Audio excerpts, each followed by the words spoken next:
अस्सलामुअलैकुम, मैं हूं आपका मेज़बान मन्नान अशरफ। इस्लामाबाद के एक थाना शालीमार के अंदर एक एफ़आईआर दर्ज हुई थी कि 9 साला बच्चे को अगवा कर लिया गया था। अगवा बराए तवान की एफ़आईआर भी दर्ज हुई। उसका मैंने आपसे वादा किया था कि मज़ीद इम्प्रूवमेंट जब होगी, मज़ीद उसकी जो भी तफसीलात आएगी मैं आपसे ज़रूर शेयर करूँगा। अब मज़ीद उसमें तफसीलात आ चुकी हुई है। ये स्टोरी बहुत अजीब एंगल के ऊपर मसलन के चले गई है और उन्होंने दूसरी शादी की नौशीन नाज एक ख़ातून से।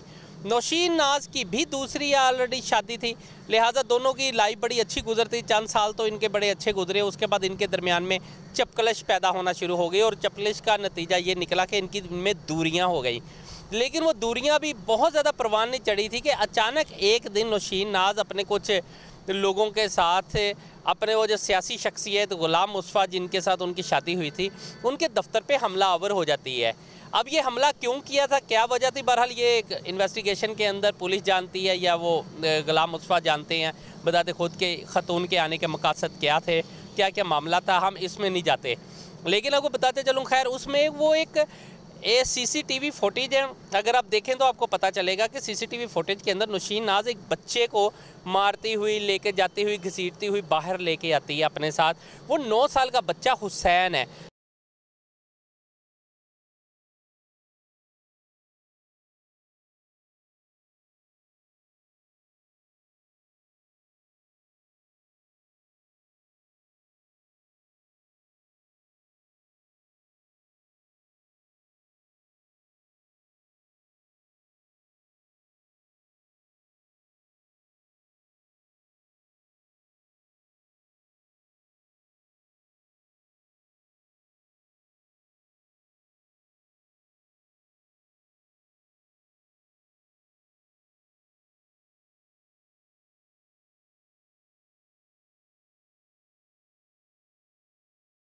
ये गुलाम मुस्तफ़ा का बेटा है।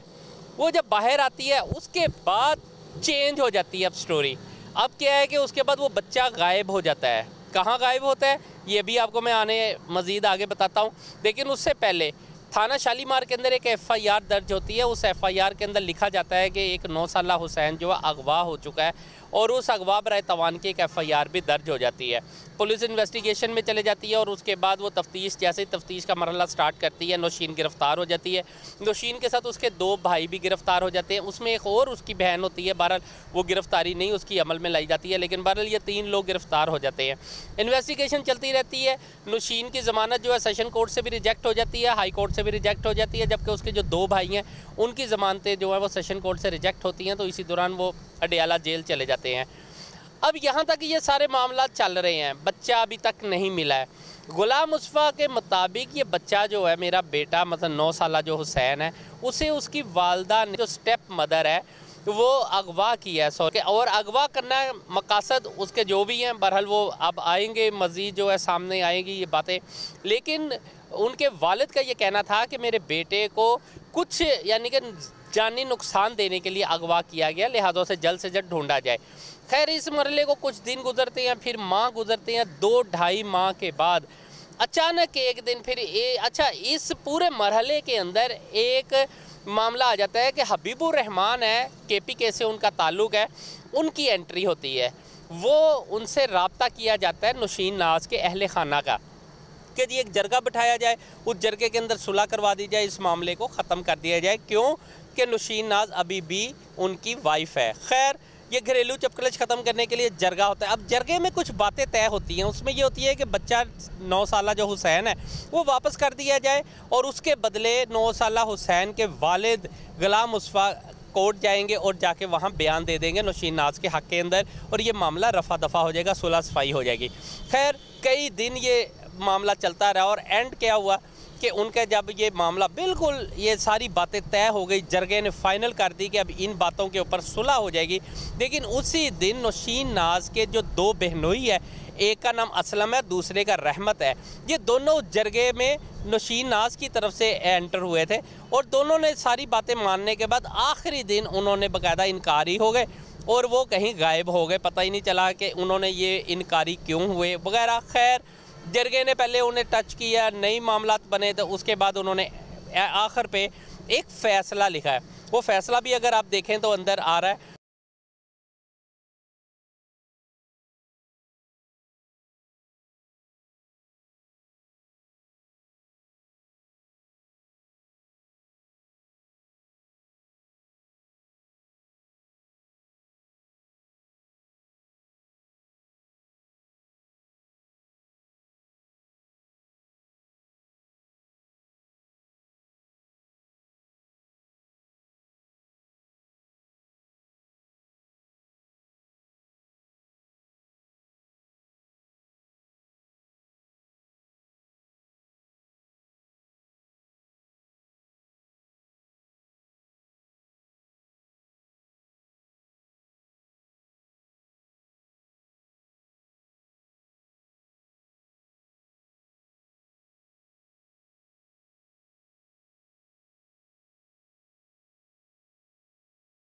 फैसला जो है उसके मुताबिक ये था कि जो जो बातें तय हुई थी जरगे ने सब लिख दी अंदर अपने एक पंचायती फ़ैसले के अंदर, और लिख के ये बता दिया कि जी जरगे ने ये फ़ैसला किया था और इसके अंदर जो नहीं मानेगा फ़ैसले को जरगे का वो मुल्ज़म करार दिया जाएगा, क्योंकि बच्चे को वापस करना था और उसके बदले बाकायदा उसके बच्चे के वालिद हुसैन के वालिद ने जाके कोर्ट में बयान देना था। लेकिन असलम जो बहनोई हैं नौशीन नाज के और उसके दूसरे बहनोई जो रहमत है, दोनों ही नहीं आए हैं, अपनी बात से इनकारी हो गए हैं, अपने वादों से मुनहरिफ हो गए हैं, जिसके बाद वो पंचायती फ़ैसला जो है वो लिखा गया है, वो एक दर्ज करके और पुलिस के थाने मतलब शालीमार के अंदर जमा करा दिया गया। वो तफ्तीशी के बाद भी चला गया। वही जो पंचायती फ़ैसले मज़ीद जो मेंबर्स थे उस पंचायती जरगे के, वो जरगे के बाकी मेंबरान ने भी अपना अपना स्टाम्प लिखा है और लिखने के बाद उन्होंने बाकायदा थाने में भी जमा कराया और अदालत में भी जमा करवा दिया। खैर, यहाँ तक अभी ये सिलसिला चल रहा था। उसके बाद अचानक एक दिन गुलाम मुस्तफ़ा जो वालिद हैं उनके, उन्हें फ़ोन आता है पुलिस वालों का कि जी आपका बच्चा मिल गया। वो बच्चे को मिलने जाते हैं, पता चलता है जी बच्चा तो 6 दिन कबल ही मिल चुका हुआ था। उससे पुलिस वालों ने क्या किया क्या नहीं किया, जब बच्चा वालिद के पास आया तो अब बच्चा जो है वो उस टाइम के ऊपर जहनी हालत उसकी ठीक नहीं थी। उसके वालिद फ़ौरन लेके जाते हैं एक सरकारी हॉस्पिटल इस्लामाबाद के, वहाँ मेंटली तौर पे जो डॉक्टर जो है वो चेकअप करते हैं बच्चों का। उन्होंने जब चेकअप किया है तो वो भी मेडिकल रिपोर्ट आ चुकी है, आप देख सकते हैं।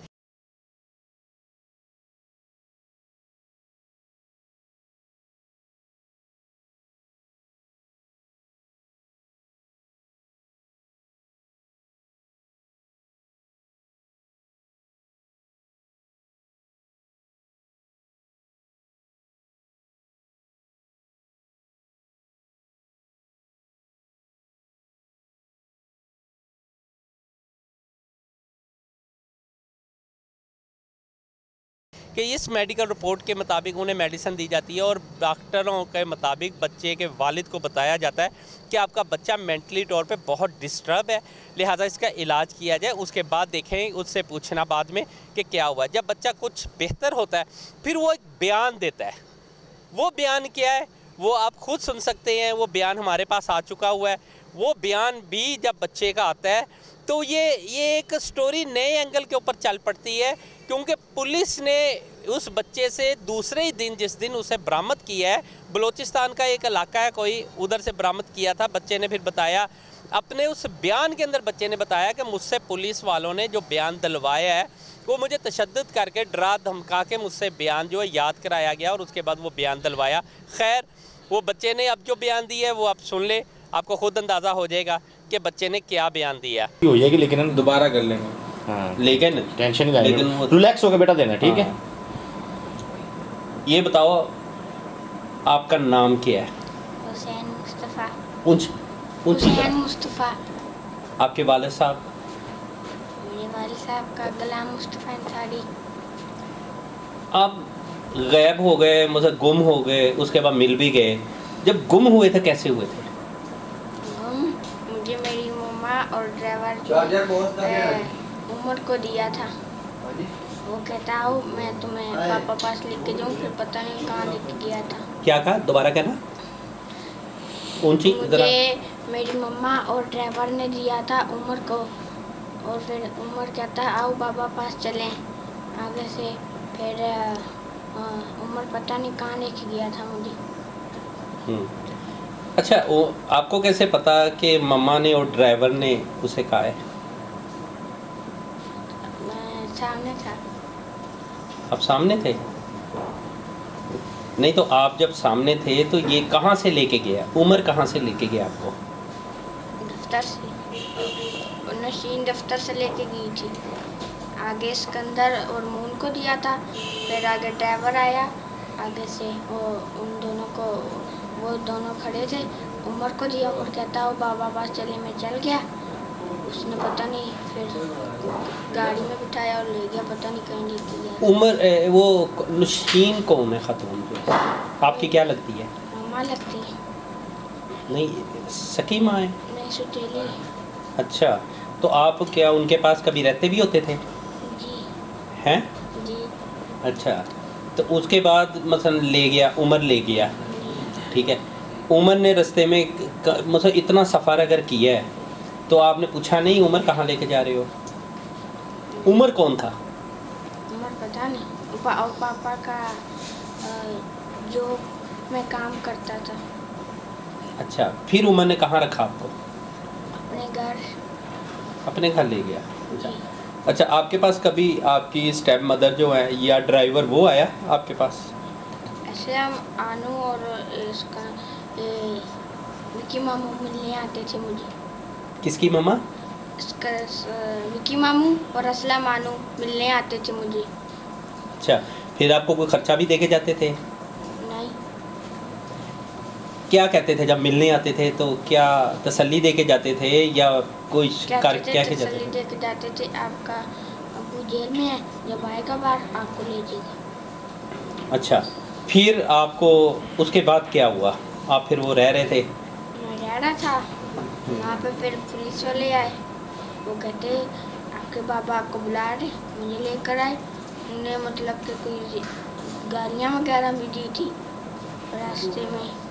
ये भी कहा था कि ये कहो ये नहीं कहो। मैं कह रहा था मुझे मम्मा ने अगवा किया, कह रहे थे नहीं पापा का कहो, ये कहो वो ना कहो, ये डरावा दे रहे थे। अच्छा, फिर उन्होंने कोई पुलिस वालों ने मारा भी आपको कि नहीं? जी, एक पुलिस वाला था, वो कहता सर ये बोलो, मैं अगर ना बोले तो मैं आपको चपेड़े मारूंगा, आपकी चीख के समान तक जाएंगी, यहाँ कोई बचाएगा नहीं आपको। फिर वो क्या लेके फिर किधर आए उसके बाद जब आपको उधर से? पता नहीं कोई पुलिस स्टेशन। आपको उमर कहाँ लेके गया था? किस सूबे में? कोई सूबा दूसरे सूबे में ले गए थे? जी। कौन सा था सूबा? नाम जोब। जोब यानी कि बलूचिस्तान का इलाका। जी। और जो पुलिस वाले आपको मार रहे थे वो भी बलूचिस्तान के थे? नहीं, इस्लामाबाद के थे। अच्छा, वो इस्लामाबाद से लेने। उनके साथ और कौन था? पुलिस वालों के साथ कोई और भी था? नहीं, 4 बंदे थे, उनके साथ में आया था। फिर उन्होंने गालियाँ वगैरह भी दी थी। सुबह उठते साथ ही उन्होंने कहा था कि मैं आपको चपेट मारूंगा, आपको चीखें बड़ी ज़्यादा निकलेंगी। मैं जो नहीं बोल रहा था, कहते आओ ज़रा इसके पाँव वगैरह काटें, ये करें। फिर यहाँ लाके उन्होंने क्या किया जब वापस ले आए इस्लामाबाद? इस्लामाबाद ला के भी यही किया था। आपके पापा से आपकी मुलाकात, जो आपने कहा उन्हें कि मेरी मुलाकात करवाएं? मैंने अपने को कहा कि मेरी बाबा से मुलाकात कराओ। कहते नहीं, आपके बाबा क्या नाम है उधर है फैसलाबाद, वो जब आएंगे ले जाएंगे आपको। फिर कितने दिन उन्होंने रखा पुलिस वालों ने? हफ्ता। कहाँ रहे थे फिर उस टाइम? पहले मैं 2 दिन पुलिस वालों के पास रहा, बाकी जो दिन थे वो एक हॉस्टल था, स्वीट होम, वहाँ रखा था। फिर आपने जो बयान दिया, बयान तो आपका कुछ और है जो आपने मजिस्ट्रेट के आगे, वो जो 164 के जो एक बयान होते हैं, वो बयान कुछ और थे, वो क्या थे? फिर वो क्यों दिया? कि ये कहो ये ना कहो, ये ना ये कहो ये ना कहो, ये कहा था मैंने। फिर जो पहला बयान है वो किसने सिखाया था आपको? पुलिस वालों ने। पुलिस ने। तो फिर वो बयान आपने डर की वजह से दे दिया? फिर जी। जब वो बयान दे दिया उस टाइम आपकी क्या हालत क्या थी? क्या इन्होंने मारने की वजह से कोई मतलब उनके कोई बीमार हुए थे? क्या हुए थे? बीमार भी था थोड़ा, सर में मतलब कि दर्द बहुत थी, और डर के मारे जो कह रहे थे मुझे वो सुनाई दे रहा था, मैंने दे दिया जो कह रहे थे। उसके बाद फिर आपकी जब पापा से मुलाकात हुई है, आपके वालिद, उनका नाम गुलाम उस्मान अंसारी है, ठीक है, उनसे जब मुलाकात हुई है तो तब आपने उन्हें क्या बताया? मैंने उनको कहा ये कि इन लोगों ने ये कहा, ये नहीं कहा, ये नहीं कहा, ये नहीं कहा। तो आपने फिर अपने वालिद को बताया कि मैं मुझसे ये बयान दिलवाया इन्होंने? जी। ठीक। तो उसके बाद फिर अब आपको अगर दोबारा अदालत बुलाती है तो क्या आप सच बताओगे सारा? जी। तो अब जो बताओगे मतलब जो बातें मुझे बताई हैं वो सच हैं, जो पहले बताई थी वो सच हैं? कौन सी सच है? जो भी आपको बताई है वो सच हैं। वो जो पहले अदालत में बताई थी वो पुलिस वालों ने कहा था कि ये बोलो, डर के मारे मैंने दे दिया था। इसका मतलब है कि जो पहला बयान था वो आपका डर के मारे था। अब जो बयान आप दे रहे हो, जो इस टाइम रिकॉर्ड हो रहा है, जो आप टीवी चैनल को बयान रिकॉर्ड कर रहे हो, इट्स मीन वो सच्चा है, वो ठीक है? जी। ठीक, बिल्कुल सही है। तो अब आप किधर रह रहे हो? अब मैं अपने वालिद के पास। ठीक, तो अब ड्राइवर का या आपकी मम्मा से आपका कोई रब्ता नहीं हुआ? नहीं पता मुझे। नहीं, आपसे अब वो नहीं रब्ते में आई है आपकी स्टेप मदर जो हैं? ठीक, आपको पता है कि उनके ऊपर FIR हो गई है आपके अगवा की? नो। ठीक, बहुत शुक्रिया भाई। क्या नाम था आपका पूरा?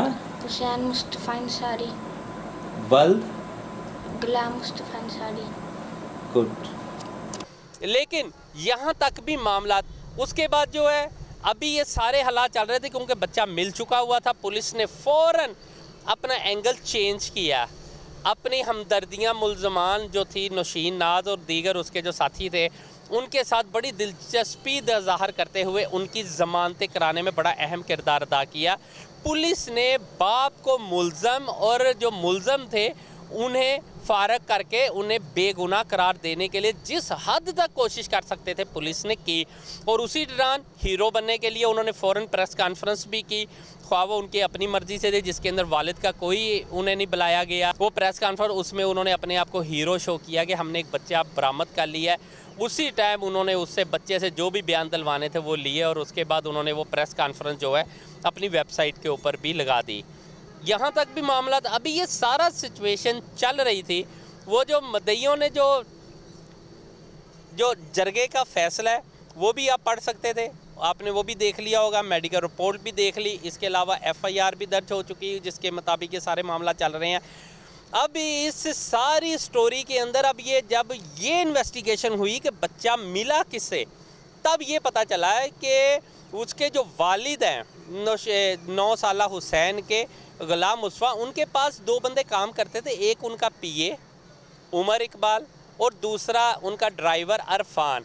नौशीन वो एक उमर इकबाल, जब ये सारा मामला हुआ है उमर के घर से, क्योंकि पुलिस ने कहा कि जी उमर के घर से ये बच्चा मिला है, तो उमर का जब बयान भी मैदान में आया, जब उमर का बयान मैदान में आया, उमर ने आके एक बयान दिया और उसने ये कहा है कि अगर मुझे जानी तहफ़्फ़ुज़ दे दिया जाए, अगर मुझे वादा माफ़ गवाह बना दिया जाए तो मैं एक बयान देता हूँ पुलिस को भी, अदालत को भी, दीगर लोगों को भी। उसने एक बयान अपना रिकॉर्ड किया है। जब बयान रिकॉर्ड करवाया तो उसके मुताबिक उसने बताया है कि जी मुझे ये बच्चा जो है नौशीन नाज ने और ड्राइवर अरफान ने दिया था और उन्होंने कहा था कि इसे रख लो, हमारे घरेलू हालात इस टाइम चपकलत चल रही है, मैं सुलह करना चाह रही हूँ, लिहाजा जब मेरी सुलह हो जाएगी इस बच्चे को वापस ले आएंगे। मैं उमर इकबाल वल्द इकबाल मसीह सूबा बलूचिस्तान तहसील व ज़िला जोब का मुस्तकिल रहायशी हूँ और हल्फिया बयान देता हूँ कि मुस्तफ़ा अंसारी के बेटे को इनकी बीवी नौशीन नाज और इनके ड्राइवर इरफान ने मिली भगत से गायब किया था और मुझे वर्गला कर ये कहा गया कि हमारा ख़ानदानी आपसी मामला है, जैसे ही हमारे राज़ीनामा होगा हम बच्चे को वापस आपसे ले लेंगे, और मुझे मजबूर किया कि मैं बच्चे को अपने आबाई इलाके में रखूं। 2 माह के बाद जब मुझे इरफान और नौशीन की नीयत पे शक हुआ तो मैंने मुस्तफ़ा अंसारी को तमाम मामला बताना चाहा। इसी दौरान इन लोगों ने इस्लामाबाद पुलिस के हमरा मेरे घर रेड करवाई और बच्चे को बरामद कर लिया और तमाम का तमाम मामला मुझ पे और मेरे भाइयों पे डाल दिया, जबकि हुसैन मुस्तफ़ा को अपने घर में रखने का मेरा कोई ज़ाती मुफाद न था। मैंने जो कुछ किया था नौशीन नाज और इरफान के कहने पे किया था। इस्लामाबाद पुलिस ने मुझे और मेरे भाइयों को धमकियां दी और बच्चे को ये कहकर ले गए कि तुम्हें और तुम्हारे घर वालों को की गिरफ़्तारी इस शर्त पर नहीं कर रहे कि तुम कभी भी अपनी ज़ुबान नहीं खोलोगे कि बच्चा तुम्हें नौशीन नाज और इरफान ड्राइवर ने दिया। अगर तुमने ये बताया कि तुम्हें बच्चा नौशीन और इरफान ड्राइवर ने दिया है तो तुम्हें और तुम्हारे घर वालों को गिरफ़्तार करके ना सिर्फ अगवा के इल्ज़ाम में बल्कि और भी अनगिनत इल्ज़ामात में फंसा देंगे। मैं उमर इकबाल वल्द इकबाल मसीह हल्फिया इकरार करता हूँ कि हुसैन मुस्तफ़ा को इरफान ड्राइवर और नौशीन नाज ने मुझे अपने पास अपने आबाई घर में रखने के लिए मजबूर किया था। नौशीन नाज की गिरफ़्तारी के बाद इसका बहनोई मलक असलम और इरफान ड्राइवर मुझे तसल्लियाँ देते रहे कि घबराना नहीं, सब ठीक हो जाएगा, नौशीन और मुस्तफ़ा अंसारी की सुलह हो जाएगी। जरगों के मुताबिक भी तमाम मामला सुलह सफाई तक गया पर सुलह सफाई ना हो सकी। आला काम से इल्तमास है कि मुझे और मेरे पूरे ख़ानदान को नौशीन नाज और उसकी फ़ैमिली वगैरह और मुतलका थाना पुलिस के अफसरान वगैरह से जान का ख़तरा है जिस पर मुझे तहफ़्फ़ुज़ फ़राहम किया जाए। मेरा और मेरे ख़ानदान का कोई भी जानी व माली नुकसान हुआ तो नौशीन नाज, इसके भाई, फैमिली वगैरह और मुतलका थाने के पुलिस अफसरान वगैरह ज़िम्मेदार होंगे। मेरा ये बयान किसी दबाव या खौफ के बगैर और सच्चाई पर मबनी है, कोई अमर मख्फी ना रखा गया है। मैं ये बयान ज़रूरत पड़ने पर किसी भी फोरम और अदालत में जान के तहफ़्फ़ुज़ की यकीन दहानी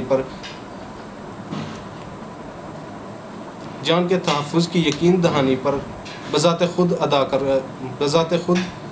आकर दे सकता हूँ।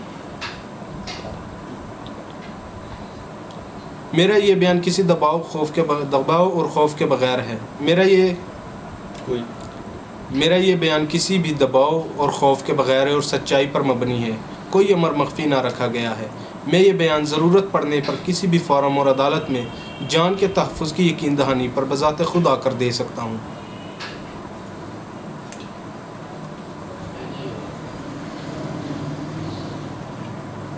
तो उसके मुताबिक उसने बताया है कि जी मुझे ये बच्चा जो है नौशीन नाज ने और ड्राइवर अरफान ने दिया था और उन्होंने कहा था कि इसे रख लो, हमारे घरेलू हालात इस टाइम चपकला चल रही है, मैं सुलह करना चाह रही हूँ, लिहाजा जब मेरी सुलह हो जाएगी इस बच्चे को वापस ले आएंगे। लेकिन उसके दौरान उनकी कोई नीयत में फतूर आ गया या मामला बिगड़ गए। इन शॉर्ट के उमर ने वो बच्चा उन्हें पहले तो अपने पास रख लिया और बाद में वालदा को या ड्राइवर अरफान को देने से इनकारी हो गया। ये बयान है उमर इकबाल का। अब उमर ने जो बयान दिया है उसके अंदर मज़ीद क्या तफ्तीश होती है, क्योंकि इस टाइम के ऊपर नौशीन नाज की ज़मानत भी हो चुकी है।